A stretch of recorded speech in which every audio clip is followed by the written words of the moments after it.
तो hello student, welcome back to my channel Samrat academy. तो student देखिए, आप लोगों का 4 अप्रैल को साइंस का पेपर है।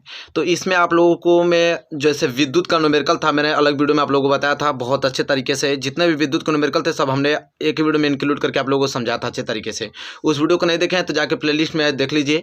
और आज की वीडियो में बात कर लें मानव नेत्र, ह्यूमन आइज। ठीक है, मानव नेत्र से कुछ मोस्ट इंपोर्टेंट क्वेश्चन जो कि न्यूमेरिकल है, जो कि बोर्ड एग्जाम में आप लोगों को पूछा जाता है। ठीक है, आज की वीडियो में पूरा का पूरा मानव नेत्र के जितने भी मोस्ट इंपोर्टेंट क्वेश्चन आपके बोर्ड एग्जाम में पूछा जाएगा सभी एक ही वीडियो में कवर कर दूंगा। ठीक है, इसके बाद कोई भी वीडियो देखने की जरूरत आपको कभी भी नहीं है न्यूमेरिकल के लिए। ठीक है, तो चलिए मेरे प्यारे विद्यार्थी, वीडियो को लाइक कर दीजिए, चैनल पर नए हैं तो चैनल को सब्सक्राइब करके बेल आइकन को प्रेस कर लीजिए। देखिए, जितने तरीके से क्वेश्चन बनते हैं सभी क्वेश्चन में आप लोगों को बहुत अच्छे तरीके से एक्सप्लेन करके समझाने वाला हूं। ठीक है, एक भी नंबर आप लोगों को बोर्ड एग्जाम में कटने वाला नहीं है। जिस प्रकार बताऊंगा उसी प्रकार आपको लगाना है। पहला प्रश्न देखिए कितना मोस्ट इंपोर्टेंट है कि यदि 1.5 अपर्तनांक वाले कांच के प्रिज्म का कोण अगर 60 अंश है तो प्रिज्म के अल्पतम विचलन कोण का मान क्या होगा। देखिए, प्रिज्म के अल्पतम विचलन कोण का मान पूछा है मेरे प्यारे विद्यार्थियों। देखिए, प्रिज्म का अपवर्तनांक ज्ञात करने का, प्रिज्म के पदार्थ का अपवर्तनांक ज्ञात करने का एक ही फार्मूला होता है। उसी फार्मूले पे 2 क्वेश्चन आते हैं। ठीक है, वो फार्मूला एकदम रट जाना है आप लोगों को। क्या है, मैं यहाँ पे सूत्र लिखता हूँ वो। ठीक है, उस सूत्र को याद करिए। उस सूत्र पे 2 सवाल आता है। ठीक है, वही सबसे ज़्यादातर आता है, हमेशा आता है। सूत्र क्या है कि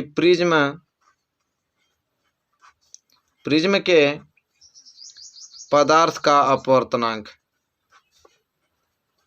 प्रिज्म के पदार्थ का अपवर्तनांक, जिसे हम n से डिनोट करते हैं। किससे? n से।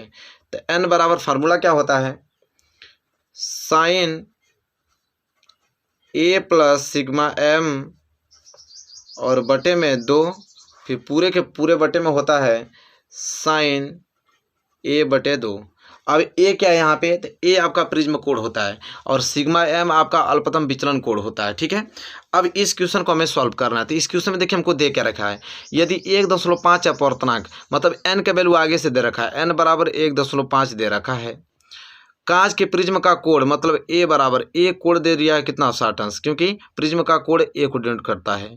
और प्रिज्म के अल्पतम विचलन कोण मान पूछ रहा है, मतलब सिग्मा एम का वैल्यू पूछ रहा है। सिग्मा एम का वैल्यू क्या होगा, क्वेश्चन मार्क। ठीक है, और देखिए एक चीज़ मैं लिखना भूल गया हूँ, प्रश्न में आपको दिया रहेगा। ठीक है, प्रश्न में दिया रहता है, प्रश्न में ही दिया रहेगा आपको, मैं लिख देता हूँ, मैं भूल गया हूँ।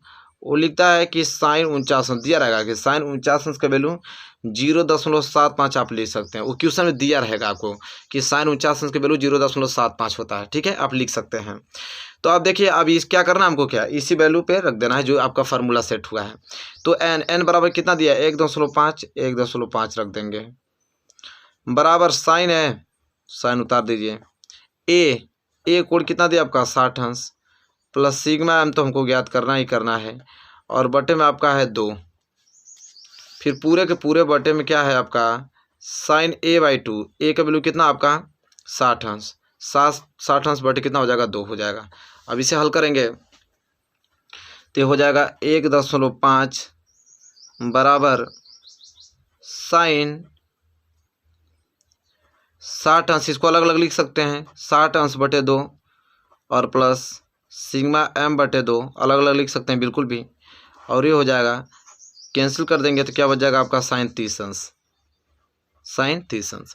अब करना हमको क्या है कि साइन 30 अंश यहाँ भाग में इधर जाएगा तो गुणा में हो जाएगा, तो हो जाएगा 1.5 गुणे साइन 30 अंश बराबर, इधर बच जाएगा आपका साइन, एक कैंसिल कर दीजिए, कितना बार में, 30 बार में, साइन 30 अंश और प्लस सिग्मा एम बटे क्या हो जाएगा 2।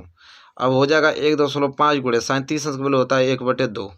ठीक है, बराबर साइन 30 अंश, इधर बच जाएगा क्या, साइन 30 अंश, और प्लस इधर बच गया आपका सिग्मा एम बटे क्या हो गया 2। अब करना हमको क्या है कि देखिए, यहाँ 10 हटाएंगे तो एक 0 आपका नीचे आ जाएगा, तो मतलब 10 हो जाएगा, 10 अब यहाँ से क्या हो जाएगा, 10 हट गया, फिर कैंसिल कर दीजिए, 5 कटा दीजिए, 5 3 15 और 5 दूनी के 10, 3 बटे क्या हो गया 4, इधर बच गया 3/4 बराबर, इधर बच गया आपका साइन 30 अंश और प्लस सिग्मा एम बटे 2 बच गया। अब देखिए आप भाग देंगे तो कितना हो जाएगा, 0.7 चौक 28 और कितना बचेगा 2, तो 7 5 20, 0.75 बार में पूरा कट जाएगा। इधर बच गया आपका साइन 30 अंश और प्लस सिग्मा एम बटे 2 बच गया। अब देखिए 0.75, अब क्वेश्चन में ही लिखा था कि 0.75 को साइन 49 अंश लिख सकते हैं, तो बिल्कुल यहाँ पे लिख देंगे इसको साइन 49 अंश, साइन 49 अंश बराबर इधर बच गया आपका साइन 30 अंश और प्लस सिग्मा एम बटे क्या बच गया 2। अब देखिए साइन से साइन क्या हो गया, कैंसिल हो गया। अब बच गया 49 अंश और प्लस 30 इधर आएगा तो माइनस 30 बराबर इधर बच गया सिग्मा एम बटे 2। तो घटेगा तो कितना हो जाएगा 19 बराबर सिग्मा एम बटे 2। तो ये 2 गुणा में उधर जाएगा तो, अरे 2 भाग में उधर जाएगा तो गुणा में हो जाएगा, तो 19 गुणे 2 बराबर सिग्मा एम हो जाएगा। तो 19 दूने के 38 बराबर सिग्मा एम। तो सिग्मा एम का वैल्यू कितना आ गया 38 अंश, यही क्या हो जाएगा आंसर हो जाएगा। तो मेरे प्यारे विद्यार्थियों देखिए बहुत ज़्यादा इंपॉर्टेंट क्वेश्चन है, ये क्वेश्चन बनना तय है, ठीक है, बहुत बार एग्जाम में बन चुका है और इससे 2 ही क्वेश्चन बनता है, ठीक है। एक क्वेश्चन हमने इसका बता दिया है, देखिए बहुत ज़्यादा इंपॉर्टेंट है। पहला प्रश्न क्लियर हो गया ना मेरे प्यारे विद्यार्थियों, वेरी वेरी मोस्ट IMP प्रश्न था, पहला क्लियर हो गया तो हम जस्ट तुरंत दूसरा करेंगे। देखिए दूसरा इसी फार्मूले पे दूसरा है, ठीक है, यही 2 क्वेश्चन सबसे ज़्यादातर आते हैं। चलिए दूसरा प्रश्न क्या है, दूसरा है कि एक प्रिज्म का कोण 60 अंश है तथा अल्पतम विचलन कोण 38 अंश है, प्रिज्म के पदार्थ का अपवर्तनांक ज्ञात कीजिए। तो अभी जस्ट हमने बताया प्रिज्म के पदार्थ का अपवर्तनांक n बराबर फार्मूला क्या था आप लोगों का, sine a plus sigma m बटे 2 कोष्टक बंद, फिर पूरे के पूरे बटा में था आपका साइन a/2, ये फार्मूला था। इस बार n का वैल्यू पूछा है तो n बराबर क्या हो जाएगा साइन ए का वैल्यू कितना दिया है 60 अंश प्लस सिग्मा एम अल्पतम विचलन कोण कितना दिया 38 अंश और बटे में दे रखा है आपका 2, फिर पूरे के पूरे बटे में साइन ए का वैल्यू कितना है 60 अंश बटे में क्या दे रखा है 2 दे रखा है। और देखिए यहाँ पे भी क्वेश्चन में आपको लिखा रहेगा कि साइन 49 अंश बराबर 0.75, क्वेश्चन में आपको लिखा हुआ मिलेगा, टेंशन ना लीजिए, ठीक है, मैं लिखना भूल गया हूँ, हालांकि क्वेश्चन में आप लोगों को लिखा हुआ मिलेगा ये चीज़ें। अब यहाँ से करना क्या है, n बराबर निकाल लीजिए वैल्यू, n बराबर क्या हो जाएगा आपका साइन और 60 और 29 कितना होता है 98 बटे 2 और बटे में हो जाएगा आपका साइन 60 बटे 2 हो जाएगा। अब देखिए क्या करना है, n बराबर साइन कैंसिल कितना बार में 49 बार में, 49 दूने का 98 होता है और ये कितना बार में 30 बार में, तो हो जाएगा साइन 30 अंश। अब n बराबर देखिए साइन 49 अंश की वैल्यू क्या लिख सकते हैं 0.75 और साइन 30 अंश की वैल्यू 1/2 होता है, 1/2 का मतलब 0.5 होता है, ठीक है 0.5। अब n बराबर क्या हो जाएगा 75, देखिए यहाँ पे 2 अंक बाद दशमलव, यहाँ पे 1 अंक बाद 1 जीरो बढ़ा देंगे तो ये हो जाएगा 75/50, तो 25 दिए 75 और 25 दूनी के 100, n बराबर 3/2, 3/2 का मतलब 1.5, तो अपवर्तनांक कितना आ जाएगा 1.5 आ जाएगा, ये हो गया आंसर, ठीक है। तो मेरे प्यारे विद्यार्थियों देखिए यही 2 प्रकार के जो ऐसे क्वेश्चन हैं कि जो सबसे ज़्यादातर आपके एग्जाम में पूछे जाते हैं, दोनों जो सुबह शुरू के मैंने बताया था दोनों सबसे ज़्यादा इंपॉर्टेंट है, ये एग्जाम में पूछे जाते हैं। चलिए अब तीसरा क्वेश्चन देख लेते हैं, तीसरा क्वेश्चन क्या है। चलिए अगला प्रश्न देखिए क्या है कि किसी निकट दृष्टि दोष से पीड़ित व्यक्ति का दूर बिंदु नेत्र के सामने 80 सेंटीमीटर दूरी पर है, इस दोष को संशोधित करने के लिए आवश्यक लेंस की प्रकृति क्या होगी। कह रहा है मेरे प्यारे विद्यार्थी देखिए बात को समझिए, कह रहा है कि किसी निकट दृष्टि दोष से पीड़ित व्यक्ति का दूर बिंदु जो है नेत्र के सामने 80 सेंटीमीटर दूरी पर है, इस दोष को संशोधित करने के लिए आवश्यक लेंस की प्रकृति कितनी होगी, ठीक है, मतलब कि लेंस की प्रकृति पूछ रहा है, ठीक है, लेंस की प्रकृति कितनी होगी तो उसकी फोकस दूरी पूछ रहा है। अब जैसा कि देख पा रहे हैं कि उसकी आंखों में निकट दृष्टि दोष है, निकट दृष्टि दोष में निकट की वस्तु तो स्पष्ट दिखाई देती है परंतु दूर की वस्तु स्पष्ट दिखाई नहीं देती है, तो वस्तु को हम कितना दूर रख सकते हैं, तो भाई बहुत दूर रख सकते हैं, अनंत दूरी पर रख सकते हैं। तो जो u का वैल्यू होगा ना वो होगा आपका इन्फिनाइट, और जो कि आपका निकट दृष्टि को दूर करने के लिए अवतल लेंस का प्रयोग करते हैं, तो अवतल लेंस में वस्तु की दूरी हमेशा माइनस में होती है, ठीक है। और कह रहा है कि जो व्यक्ति का दूर बिंदु नेत्र के सामने 80 सेंटीमीटर दूरी पे है, मतलब 80 सेंटीमीटर दूरी पे प्रतिबिंब बन रहा है, तो v का वैल्यू क्या होगा आपका 80 सेंटीमीटर, हालांकि आपका अवतल है तो आपका -80 सेंटीमीटर होगा। अब हमसे पूछ रहा है फोकस दूरी, f बराबर पूछ रहा है फोकस दूरी, तो सबसे पहले करेंगे क्या, यहाँ पे हम सूत्र लगाएंगे, ठीक है, सूत्र लगाएंगे क्योंकि अवतल लेंस है आप लोगों का, ठीक है, तो लेंस है तो इस लेंस सूत्र से लिखेंगे, लेंस सूत्र से, तो लेंस सूत्र क्या कहता है कि 1/v माइनस 1/के u बराबर 1/f, यही तो कहता है। तो 1/v, v की वैल्यू कितना दे रखा है -80, और माइनस 1/के u, u की वैल्यू कितना दे रहा है -इन्फिनाइट, बराबर 1/f की वैल्यू हमको तो ज्ञात करना है।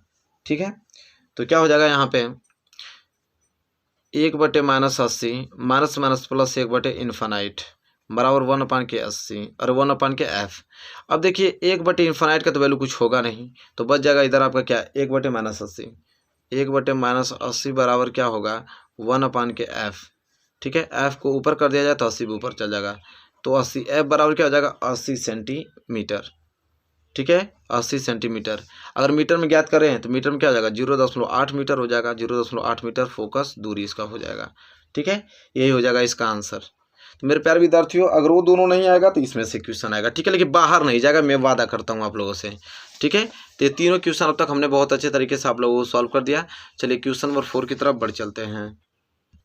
चलिए क्वेश्चन नंबर 4 देख लेते हैं। Question number 4 very very most important है। क्या है कि निकट दृष्टि से पीड़ित एक व्यक्ति अधिक से अधिक 10 मीटर की दूरी तक ही देख सकता है। सही दृष्टि के लिए लेंस की प्रकृति, फोकस दूरी व क्षमता की गणना करना है। बहुत ज़्यादा मोस्ट इंपोर्टेंट क्वेश्चन है। ठीक है, तो मेरे प्यारे विद्यार्थी सबको मालूम है कि सही दृष्टि के लिए जो फोकस दूरी होता है वो लेंस का प्रयोग करना चाहिए 25 सेंटीमीटर पर रख सकते हैं, क्योंकि अगर सही दृष्टि आपका है तो 25 सेंटीमीटर फोकस दूरी पर अगर रखेंगे तो वह स्पष्ट देख सकता है। ठीक है, और कह रहा है कि यह अधिक से अधिक 10 मीटर की दूरी तक ही देखा जा सकता है इसमें। ठीक है, तो देखिए होगा क्या यहाँ पे कि वस्तु को हम अधिक से अधिक कितना दूरी पर रख सकते हैं, u बराबर आपका हो जाएगा -25 सेंटीमीटर, क्योंकि भाई हमको कह रहा है कि सही दृष्टि के लिए लेंस की प्रकृति ज्ञात करना ना, तो सही दृष्टि के लिए हम वस्तु को तो 25 सेंटीमीटर पर ही रखेंगे। ठीक है, और प्रतिबिंब v कितना बना है इसका 10 मीटर की दूरी पे, तो हो जाएगा 10 मीटर। ठीक है, निकट दृष्टि दोष है तो इसलिए अवतल लेंस है तो माइनस में ही होगा। ठीक है, -10 मीटर। अब करना क्या, हमको फोकस दूरी चाहिए, f बराबर क्वेश्चन मार्क चाहिए, तो फिर वही लेंस सूत्र लगा देंगे। कितना सिंपल क्वेश्चन है, आराम से करके चलेंगे लेंस सूत्र से। अब लेंस सूत्र क्या कहता है 1/v, अभी हमने देखा है, -1/u बराबर 1/f होता है। तो 1/v की वैल्यू -10 और -1/u की वैल्यू -25 बराबर 1/के कितना हो जाएगा f हो जाएगा। ये हो जाएगा 1/-10 माइनस माइनस प्लस 1/, कितना हो जाएगा 25 बराबर 1/के f। एलसीएम कितना हो जाएगा इसका, एलसीएम 50 हो जाएगा। 10 × 5 = 50 -5 और 25 × 50 प्लस 2 बराबर 1/के क्या हो जाएगा f। यहाँ से कितना हो जाएगा आपका -3 बटे हो जाएगा 50 बराबर 1/के f। अगर मैं f की वैल्यू निकाल चाहूँ तो f को ऊपर भेज देंगे तो 50 ऊपर चला जाएगा, -3 क्या आ जाएगा नीचे, तो 50/3 का मतलब क्या होता है -16.67 सेंटीमीटर क्या हो जाएगा, इसकी फोकस दूरी हो जाएगा। और माइनस है तो अवतल लेंस का प्रयोग होगा ही होगा, अवतल लेंस का प्रयोग करना चाहिए, अवतल लेंस का प्रयोग करना चाहिए, अवतल लेंस का प्रयोग करना चाहिए। देखिए बहुत ज़्यादा मोस्ट इंपोर्टेंट क्वेश्चन है मेरे प्यारे विद्यार्थियों, यहाँ से बाहर नहीं जाएगा, मैं वादा करता हूँ आप लोगों से। चलिए क्वेश्चन नंबर 4 भी यहाँ पे क्लियर हो गया होगा। क्वेश्चन नंबर 5 देखिए वेरी वेरी मोस्ट इंपोर्टेंट है। 5 प्रश्न अगर तैयार कर लेते हैं तो ये पूरा का पूरा न्यूमेरिकल आप लोगों के हाथ में, इससे बाहर न्यूमेरिकल नहीं जाता है। चलिए देखिए लास्ट क्वेश्चन है आप लोगों को, क्या है कि एक निकट दृष्टि दोष वाला व्यक्ति 20 सेंटीमीटर दूर तक स्थित पुस्तक को स्पष्ट पढ़ सकता है। पुस्तक को अगर 25 सेंटीमीटर दूर रखकर पढ़ने के लिए उसे कैसा और कितना फोकस दूरी का लेंस अपने चश्मे में प्रयुक्त करना पड़ेगा। देखिए मेरे प्यारे विद्यार्थी, क्वेश्चन का मतलब यह है कि अगर u को अगर हम -25 सेंटीमीटर पर रख दें, 25, क्योंकि निकट दृष्टि दोष है तो अवतल लेंस होगा, अवतल लेंस होगा तो माइनस में होगा, तो पहले 20 सेंटीमीटर पर तो स्पष्ट पढ़ रहा है। अगर वस्तु को 25 सेंटीमीटर पर रख देंगे तो पढ़ पाएगा, मतलब उसको कितना फोकस दूरी लगेगा और किस लेंस का प्रयोग करना पड़ेगा। तो u बराबर -25 सेंटीमीटर, क्योंकि वस्तु को हम -25 सेंटीमीटर पर रखेंगे। ठीक है, प्रतिबिंब बन रहा है कहाँ पे -20 सेंटीमीटर पर, क्योंकि 20 सेंटीमीटर पर तो अस्पष्ट पढ़ ही पा रहा है। ठीक है, तो v बराबर -20 सेंटीमीटर। ठीक है, और f बराबर हमको ज्ञात करना है। फिर वही चीज़ करना क्या है, लेंस सूत्र से। मतलब इतना ज़्यादा सिंपल ये चैप्टर है कि इससे आप फ्री में नंबर उठा सकते हो। लेंस सूत्र से, लेंस सूत्र क्या, फिर वही 1/v माइनस 1/के u बराबर 1/के f। 1/के v की वैल्यू कितना है -20 और -1/के u बराबर -25 बराबर 1/के क्या होता है f होता है। ठीक है, हो जाएगा 1/-20 माइनस माइनस प्लस 1/25 बराबर 1/के क्या होता है एफ। एलसीएम कितना हो जाएगा इसका, एलसीएम 100 हो जाएगा। 20×5 100 -5 और 25 चौको 100 + 4 बराबर 1/के एफ। ठीक है, यहाँ से हो जाएगा -1/, कितना 100 बराबर 1/के एफ। एफ को ऊपर कर दीजिए 100 ऊपर, तो -100 सेंटीमीटर। फोकस दूरी क्या हो जाएगा, -100 सेंटीमीटर हो जाएगा। ठीक है, और अवतल लेंस का प्रयोग होगा क्योंकि माइनस में है। अवतल लेंस का प्रयोग होगा, 100 सेंटीमीटर इसकी फोकस दूरी होगी। तो देखिए मेरे प्यारे विद्यार्थियों, 5 ही प्रकार के क्वेश्चन पूछे जाते हैं। 5 प्रकार के क्वेश्चन हमने इस वीडियो में आप लोगों को बता दिया। इससे बाहर तो नहीं जाएगा, कतई बाहर नहीं जा सकता। बस इसको आप तैयार करके ही बोर्ड एग्जाम में पहुंचिए।